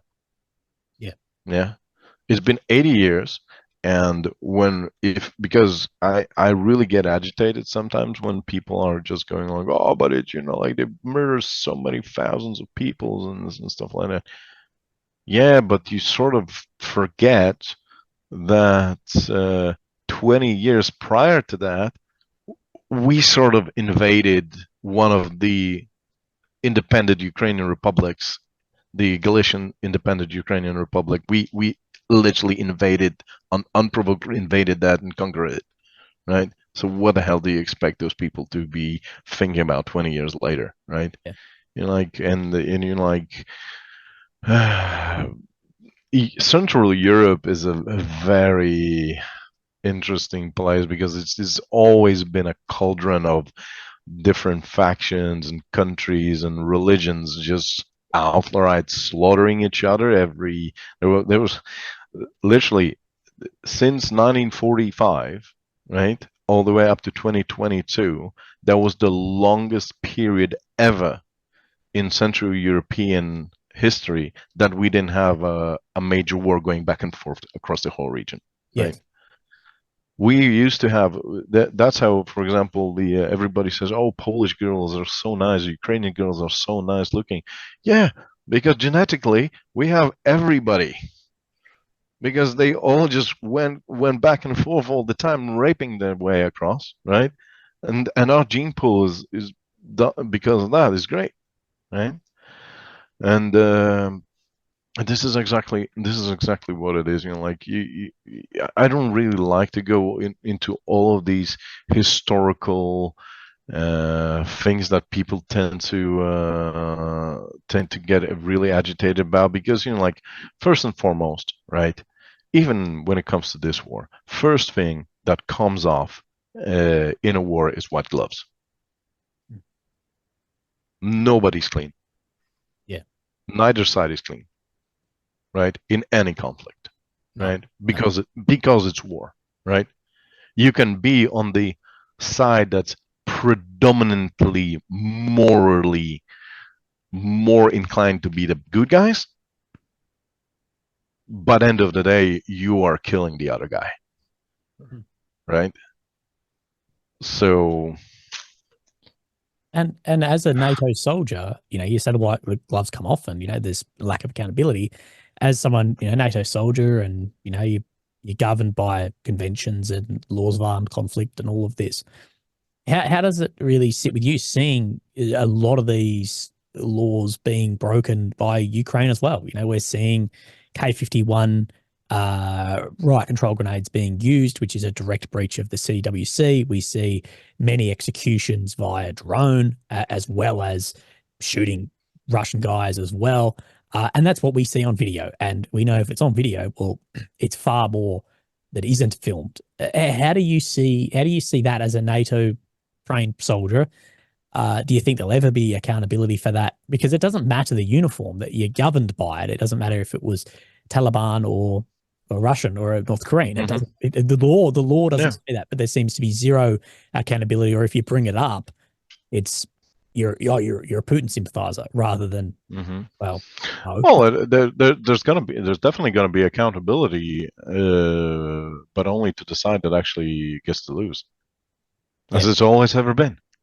Yeah, no, you're 100% correct. It's just that thing, like everybody that's on the winning side, they're gonna try to sweep everything under the rug, and like it's gonna be a bunch of historians like 20, 30, 40 years down the road that they're going to say like, oh, like the Americans in the Hurtgen Forest were not so, like very, very much following the Geneva Convention on a few occasions. Yeah. But as I've said, it's always the victor that writes history, right? Yeah. It's always like that. And accountability is only going to be to the losing side. Yeah. Exactly what and I don't expect anything else to happen this time. I mean, like, history is a bitch that she goes round and round the same circle, and since people don't give us flaming damn about learning history, they're all on their TikToks every day, like becoming absolute muppets, right? We're bound to make the same mistakes over and over again. Yeah, and I think that, and I'm not a European, I'm outside looking in. I think Europe is heading down the same mistakes we've seen for centuries, regardless as well. With prolonged external conflict and more people involved. I just want to finish on one point because I've got my notes here. Is you talked about yesterday about, I guess, spies and espionage, and you did say, like, there is some clearing out, but to quote, like, we haven't, got rid of a lot of people sympathetic or sending information back across the other side. Now, as well, what we classify as a spy is a massive umbrella term of, you've got, well, James Bond doesn't exist, but you've got, legal and illegal residents working for someone, or you've got someone handing off some information. The spectrum is massive, from a guy in a trench through to someone in the White House. Which, for those asking, yes, in World War II, we had someone in the White House directly supplying bloody information to the Soviet Union. And it's all archived. But can you just speak us through, I guess, what your experience has been there and what effect that's having? Well, it's always a thing about any intelligence gathering, right? There are different avenues of approach, right? And the let's call it the Soviet way of doing it was a little bit different than the Western way of doing it, right? To put it into layman's terms, the Soviet way was more about coercing people to cooperate based on ideological matters, while the Western way was either through blackmail or bribing stuff and everything, right? But you need to take into consideration that there's a whole other way of intel gathering called open source intelligence. And I've actually, one of my dissertations for higher education was a study about how much the secret services of the world can actually utilize social media. That was many years ago when social media wasn't still a big thing, but how open source are these social media outlets really are, and how much useful info can the secret services actually get out of that. And so you've got, circling around to that, you've got different types of, let's call it, intelligence professionals. Like, you've got your cadre guys, right? And that you're either, like your field operatives, right? Deep embedded, like cover story, but he's actually a major, yada yada yada, right? He's got a rank, he's got a paycheck, he's an official, right? Then you've got your analysts, right, that are analyzing all that information. So these are the cadre guys. These are the guys that, like, they're wearing the badge, right? Then you've got all the secret co-workers, right? The informers, right? So these are not your cadre guys. These are guys that you either pay for information, or they just give you an information or based on ideological ways, and they can be aware that they're doing that, or they can be unaware, right? They can be what's called useful idiots, right? And unfortunately, useful idiots also tend to be people that don't give a single damn about operational security and personal security in social media, because you want to make sure that your bombardment was successful. Just look it up on Facebook or Instagram, and you're gonna know exactly where every one of your shells hit, right? And for a fact, right, you need to take into consideration, for example, in Ukraine, there's a lot of people that are doing jail time for posting this sort of stuff online, right? People don't talk about it because, like, I was surprised that it was actually a thing, really, that they're already looking into that stuff, right? But really, there are people that are doing significant jail time, like 11, 13 years, for posting stuff on social media. And I'm not talking about Russian propaganda. I'm talking about, troop movements, the results of strikes and stuff like that, right? People got done, dude. They're doing jail time for that, right? And intelligence is always going to have a massive impact, right? The on a more tactical level, right? The amount of tools that a commander gets simply with introducing a reconnaissance drone, right, so prolifically across the whole area of operations, right? Like, 10 years ago, all you could ask for was like a predator drone to like do circles around an AO, and like only the guys in the staff office would get the feed, and they would like go back and forth, and you would still have like medevac nine-liners and stuff like that. You could have your call for fires and stuff like that.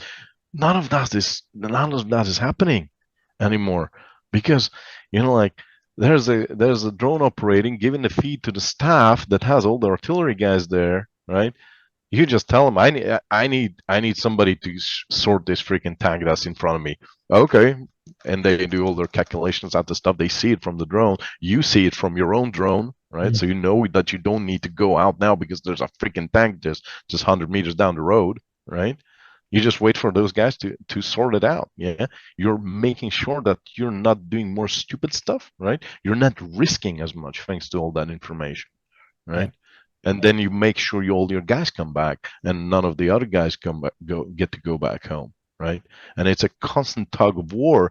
Who's gonna be better at collecting and utilizing this information? Yeah.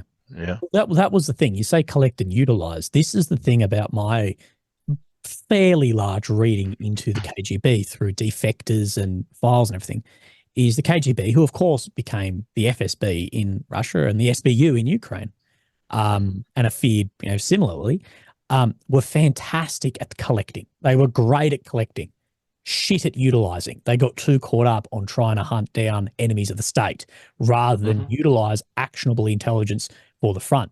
And of course, to tie into what you say about a commander being able to use it, this is why we saw the legends, I guess, of how good of a negotiator Stalin seemed to be compared to other leaders, is because of the amount of intelligence that was actually feeding into him and notes and stuff from other bloody people coming in.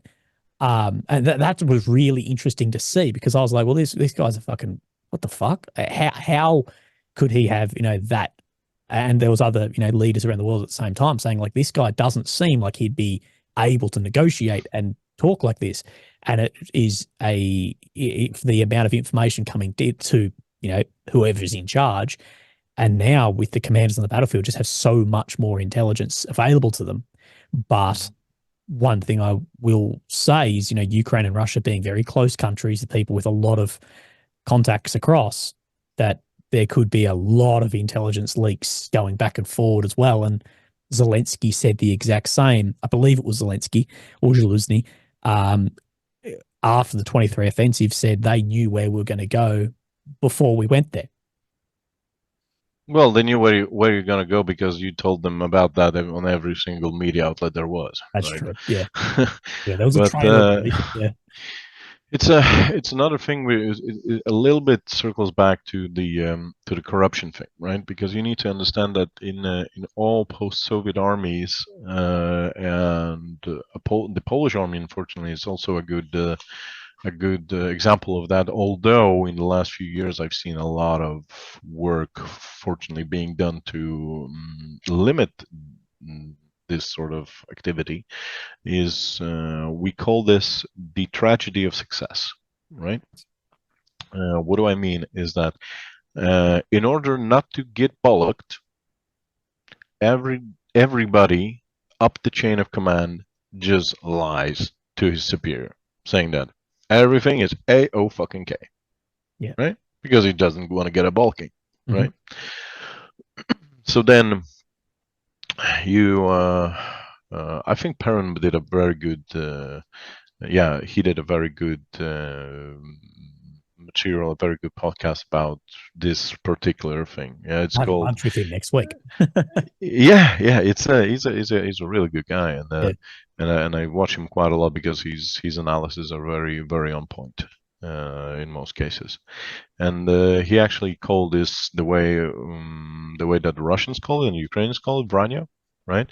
So it's basically, it works both ways, right? It's not that only you're lying to your superiors, right? And you make them look stupid, right? But it also does, people don't realize when they do that, it's going to come back around to bite them, right? Because if you're If you're a unit at half strength, right, everything is gone, and you say, we're a 100% capable unit, right?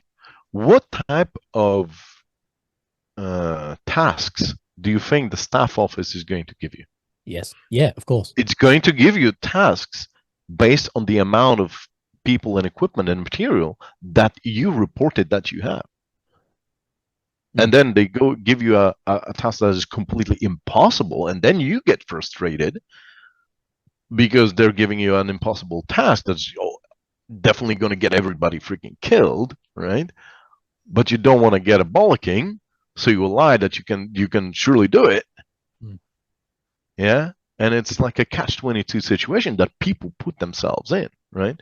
Yes. And then for example, over the last few months, we were working with the Polish Ministry of Interior, because we are running a foundation as well, the Winged Hussars Foundation, so which sort of incorporated the different projects that we did in Ukraine, because we didn't only do combat, we did humanitarian aid, we did training for the civilians in tactical medicine, and some other projects, like the evacuation project we did in the beginning. So based on this experience, we were invited by the Polish Ministry of Interior and Administration to help work on the new safety of the civilian population and the civil defense bill. And we started working with other local governments within Poland, and we started talking about our experiences, the ways that stuff is being conducted in Ukraine. And on a number of occasions, we were told that, okay, all things considered, we appreciate your experiences, but what you're telling us is contradictory to what every single Ukrainian delegation that comes here tells us, right?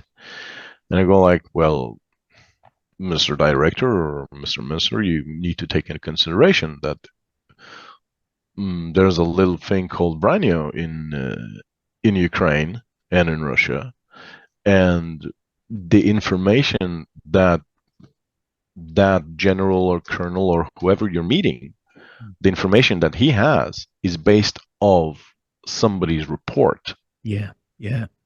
They're never gonna go there, right? They've stayed the entire war either in Kiev or in Lviv or in some other rear echelon city, right? Doing their job. Fair dues, no questions asked, right? He's doing a different job, right? But his information is the information that he has is based not on personal experience, but on a whole chain of people whose best interest it is to look good, not to say the truth, right? So that's where reality detaches from the reporting, right? And that's very prolific in a lot of ex-communist countries. A lot of that happening. And unfortunately, this is a big problem because it eventually gets a lot of people killed. That's pretty much it. And I think that ties well back to what we spoke about in the beginning of the propaganda versus what we're seeing. We were told in 2022 that Russia's out of missiles. We were told that they're fighting with shovels. We were told they're out of ammo, they've got no men, they can't adapt, they can't train. And now we're seeing this. And I think this then ties into the 23 offensive of the state that we believed the Russian military was in was not what it actually was. Therefore, we never set up Ukraine for success in that direction. And the Italian Minister of Defense, I believe he is Minister of Defense of Italy, he was like, mate, I told Zelensky, this is not going to work in 23. It's going to be counterproductive. Postpone it until you get more people, more weapons, and do it. Otherwise, you're actually going to have a net failure, and it's going to be worse. It's going to hinder what you do after. And obviously, and he said himself, I was not listened to. And I believe was it Vanya? You said the term was Vranio. Vranyo. Yeah, Yeah. I believe that ties into a lot of what we're seeing, and I think it's a fantastic. You're incredibly well spoken about how you're doing. I know this isn't your first language. Well, I almost called you by your first name. Sorry. Is there anything we haven't touched on that you would like then to touch on in this interview? And you're always welcome to come back at any point and chat. You know, if tonight you think, oh, I should have said that, ring me on WhatsApp or Signal and we'll chat. Yeah, sure. Well, basically, people might be also interested in what we're actually doing now, because Absolutely. obviously I haven't been on the front line since August last year, and I've said that I've been to Haiti. Like I was holding a manager position in private security, because that's also, as I've already said, my field of work. But the majority of the work we do now is, as I've said, working with the Polish government, trying to, on a more centralized level, influence the legislature to make sure that the country starts actually doing something for the civilians. But apart from this work, I'm actually already giving out lectures for civilians. I do a lot of lectures for the military as well, but that's we never talk about it for obvious reasons. But I've actually set up a training program for civilians, how to prepare for war. Right? There's nothing about fighting, nothing about starting a militia, nothing like that. Right? It's basically just to make sure that people know what the dangers are, in different, based on where you are in relation to the front, right? Because there's a big difference. How to start preparing yourself and how to put the extra expense for the preparation against your monthly budget, and how to make sure you don't bankrupt yourself within a month, right? How to plan and organize for an eventuality of needing to evacuate, right? So we're doing that. We're doing that stationary at the moment in Poland, but we'll be doing an online version both in Polish and in English in the next few weeks. So that might be something that people will be interested in. Absolutely. I think that's something we could talk about. Yeah. And you've got a website for this? We're running off our Instagram, so it's wingedhussars_org. I'll just ask Matt to put that in there. That's what I was going to offer. Yeah, of course. Yeah. So that's the working Instagram that we're working off now. All the information about the course and about all our experiences, like my combat experiences, is always posted over there.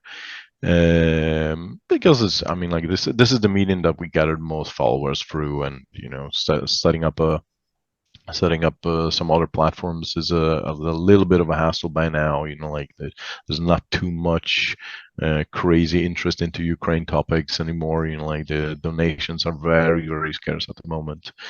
So this is something that we started doing as a means of continuing our mission and continuing our influence on the capacity of other people to survive, really, because that's what it's all about. Yeah. I will add to that, and I'm like yourself, not to your extent. I've been in countries that have had something happen. Now, whether it is, I was in Ukraine at the initial invasion, I was in Israel when things went down, and I've been in Syria and Turkey when they had the terrible earthquake. That what you're talking about, it might be from your wartime experience and how to prepare for that, but the preparation, something like that, and thinking about this doesn't mean a country stepped across your border. It can mean that you're in a city and then there's a massive riot that is occurring and you think, I have to get out of here. Or you're somewhere and an earthquake or a tsunami or something has hit. It's all interchangeable. It's things that. Yeah, it's all things that translate to different ways, although not all of them. right? Yes. And I'm very specific during the lectures, like the way that you prepare your windows for an eventuality of a war Mhm. or an incoming explosive fire. Is good for this, but it will not work against a hurricane because a hurricane gives you a constant impulse against that piece of glass, and instead of a single tap from a concussion wave, right? So you need to take into consideration that a lot of this stuff translates into other things that can happen, Mhm. and everybody's free to utilize this knowledge to the best potential that they have. We also have something that I also wanted to touch base about. We also have a YouTube channel that I'm running together with Ukrainian officer friend of mine.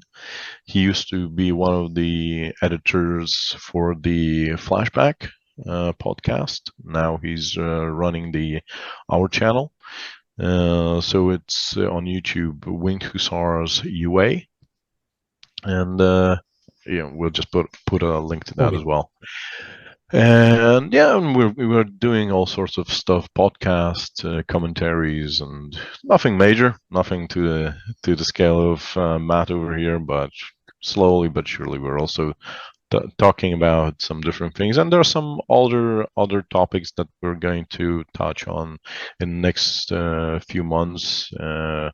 We'll try to detach ourselves a little bit from war and focus more about introducing Ukraine to everybody in the world, just to see what a wonderful country it is, what can really be achieved, and what people are really fighting for, right? Just to show people what it's all about, right? And yeah, that's pretty much it. Mate, look, thank you so much for spending a couple of hours with me. I know my audience will get so much out of it, and I appreciate your wealth of knowledge and experience and coming here and making my job exceptionally bloody easy being on the other side of this. So thank you very, very much. Not a problem. Thanks for inviting me, Matt. Mate, Always glad the, to do it. the door is always open, always willing, privately, professionally, whatever. You've got my number or whatever. Just hit me up, man, anytime. Will do. You Awesome. take care, You buddy. have a fantastic day out at that lovely farm, mate. Yeah, will do. We're doing horse riding again today, so Nice. Okay. See you later, brother. see you later.